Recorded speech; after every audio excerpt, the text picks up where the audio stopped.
Why are green spaces, parks, trees in your backyard important for the ecosystem? Well, this display here at Cornwall Park is brilliant. Explains what the ecosystem is about. It shows the links and the energy cycle, so you can see how everything is connected, from the trees in the garden through to the insects and the bacteria which break it down, and it all comes back to our native birds.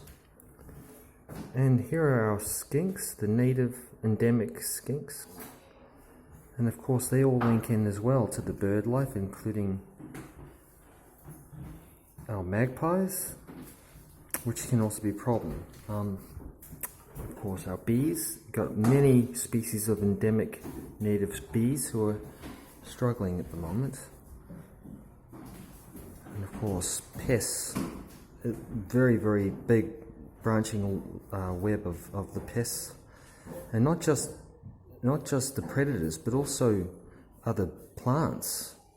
Things like pine trees even are exotic, and they compete with the native plants.